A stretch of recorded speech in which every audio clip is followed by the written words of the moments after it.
આપણી આદતો એ આપણને કેવી રીતે બાંધે છે? ક્યારેય વિચાર્યું છે? જો આ કોઈ એવી તેવી જેલની વાત નથી હો, આ તો એક એવી જેલ છે જે આપણે પોતે જ બનાવીએ છીએ. તો ચાલો આજે આ આદતોની સાંકળો પાછળનું રહસ્ય સમજીએ. આ ચિત્રને જરા ધ્યાનથી જુઓ. શું દેખાય છે? એકદમ એકલતા, નિરાશા. એક માણસ છે જે સાંકળોથી બંધાયેલો છે. પણ અહીંયા કોઈ જેલર તો દેખાતો નથી. તો સવાલ એ છે કે આ સાંકળો આવી ક્યાંથી? આ સાંકળો છે શું? શું એ બીજું કંઈ નહીં પણ આપણી જ આદતો છે જે આપણને આ રીતે જકડી રાખે છે?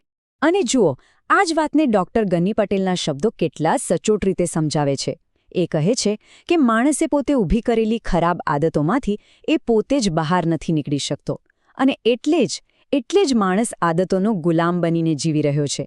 મતલબ કે આ કોઈ બહારની તાકાત નથી જે આપણને બાંધે છે. ના, આ તો આપણી પોતાની જ પસંદગીઓનું પરિણામ છે. તો હવે સવાલ એ થાય કે આ આત્મનિર્મિત જેલ એ બને છે કેવી રીતે?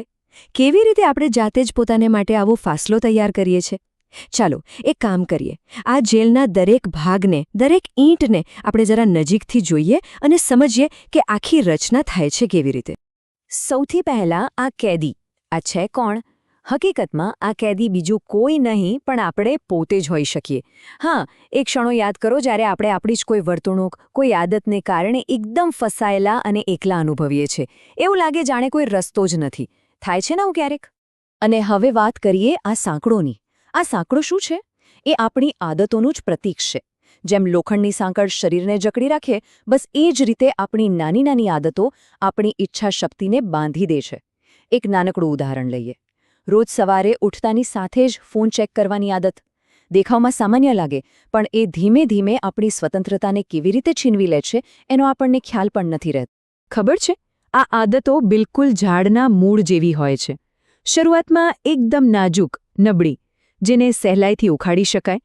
પણ જેમ જેમ સમય જાય એ મૂળ જમીનમાં એટલા ઊંડા ઉતરી જાય છે, એટલા મજબૂત બની જાય છે કે પછી એને ઉખાડવા લગભગ અશક્ય જેવા લાગે. એ જાણે આપણા અસ્તિત્વનો જ એક હિસ્સો બની જાય છે. અને અહીં જમીન પર પડેલી આ વસ્તુઓ જુઓ.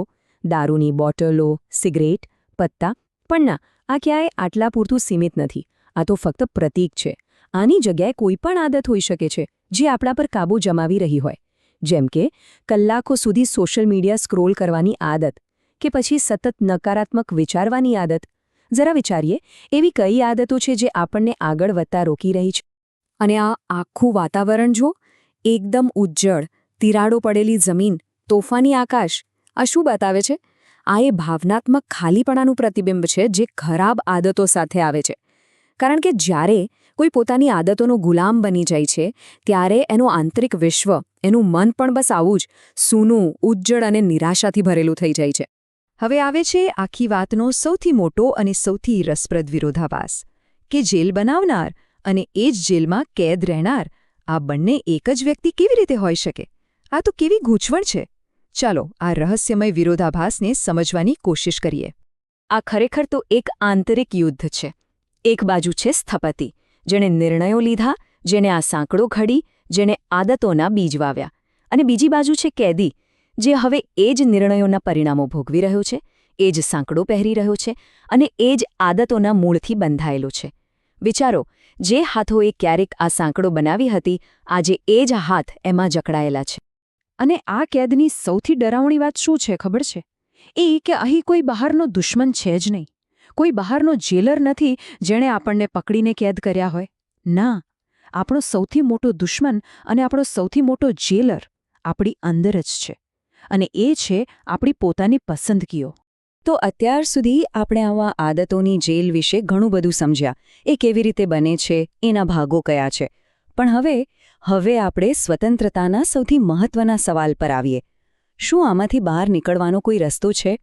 આ ચિત્રને ફરી એકવાર જુઓ. સર્જક, કેદી અને આખું કેદખાનું બધું જ એક જ વ્યક્તિમાં સમાયેલું છે. આત્મકેદનું આ ચિત્ર આપણને એક બહુ મોટી વાત યાદ અપાવે છે.